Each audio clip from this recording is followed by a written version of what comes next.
Video conferencing के जरिए PM Narendra Modi ने गुटनिरपेक्ष देशों के सम्मेलन में हिस्सा लिया और कहा कि मानवता एक बड़े संकट का सामना करने में लगी है। पाकिस्तान का बिना नाम लिए पीएम मोदी ने कहा कि एक ओर दुनिया कोरोना महामारी से लड़ रही है तो दूसरी तरफ कुछ लोग आतंकवाद फैला रहे हैं, फेक न्यूज और फर्जी वीडियो वायरल करने में जुटे हैं। दिल्ली सरकार ने स्पेशल कोरोना फीस के तहत शराब के रेट को 70% बढ़ा दिया है। बढ़े हुए दाम मंगलवार को लागू हो गए, यानी दिल्ली में 1000 रुपए में मिलने वाली शराब की बोतल अब 1700 रुपए में मिलेगी। शराब की दुकानों पर लोगों की भारी भीड़ देखी गई। सोशल डिस्टेंसिंग की धज्जियां उड़ाते हुए शराब के शौकीनों ने दुकानों पर भीड़ लगा दी। कोरोना प्रभावित राज्यों की मदद और स्थिति को जल्द काबू करने के लिए केंद्र सरकार ने 7 दिन का वक्त लिया है। हर राज्य के हर जिला प्रशासनिक अधिकारी के साथ इस दौरान वीडियो कॉन्फ्रेंसिंग के जरिए बैठक की जाएगी, जिसमें अस्पतालों, जांच, निगरानी और राशन से जुड़ी जानकारी ली जाएगी। केंद्रीय स्वास्थ्य मंत्री डॉक्टर हर्षवर्धन के साथ ही केंद्रीय स्वास्थ्य राज्य मंत्री अश्विनी चौबे ने मध्य प्रदेश से इसकी शुरुआत कर दी। मस्जिद के बैंक अकाउंट में ब्याज की काफी रकम जमा होने को लेकर पूछे गए सवाल पर दारुल उलूम देवबंद के मुफ्तियों की खंडपीठ ने कोरोना महामारी के संकट को देखते हुए फतवा दिया है कि ब्याज की रकम से गरीबों की मदद करना जायज है। इससे पहले शरीयत की रोशनी में मुफ्ती ब्याज की रकम को हराम और नाजायज करार देते रहे हैं।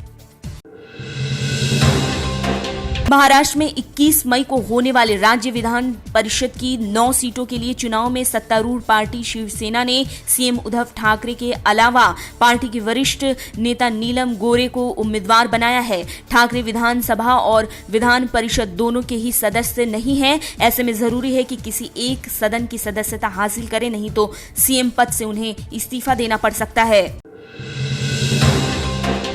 विमान और नेवी के जहाजों से विदेशों में फंसे भारतीयों को 7 मई से कई चरणों में देश वापस लाने की केंद्र सरकार ने मंजूरी दे दी है। 7 मई को 2 स्पेशल फ्लाइट्स के जरिए संयुक्त अरब अमीरात से भारतीयों को वापस लाया जाएगा। लॉकडाउन की वजह से विदेश में फंसे भारतीयों की भारत के हाई कमीशन और दूतावास लिस्ट तैयार कर रहे हैं। इस सुविधा का लाभ उठाने के लिए यात्रियों को भुगतान करना होगा।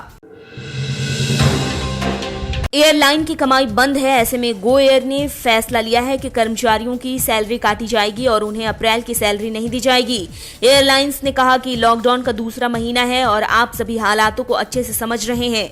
31 मई तक गो एयर ने सभी फ्लाइट्स और टिकट की बुकिंग रोक दी है। उम्मीद है कि 1 जून से पहले उड़ानें शुरू न हो पाएं।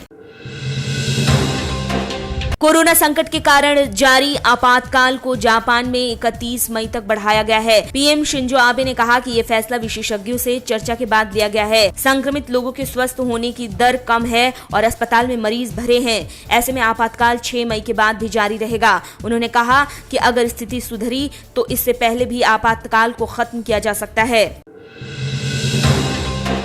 एक्टर सिंगर आयुष्मान खुराना ने अपने एक ट्वीट में शहीद जवानों को श्रद्धांजलि दी और लिखा कि देश का हर जवान बहुत खास है लड़ता जब तक श्वास है, परिवारों के सुखों का कारावास है, शहीदों की माओं का अनंत उपवास है, उनके बच्चों को कहते सुना है पापा अभी भी हमारे पास हैं। उनके इस कविता को काफी पसंद किया जा रहा है। जापान के फुकुओका शहर में 13 से 29 मई 2022 तक अब विश्व तैराकी चैंपियनशिप का आयोजन किया जाएगा। 2020 से 2021 तक टोक्यो ओलंपिक के स्थगन के बाद 1 साल के लिए विश्व तैराकी चैंपियनशिप की तारीखों को आगे कर दिया गया है। इससे पहले 16 जुलाई से इसका आयोजन होना था, पर ओलंपिक की नई तारीखों से ये तारीख टकरा रही थी। टोक्यो ओलंपिक की नई तारीख अब 23 जुलाई 2021 तय की गई है।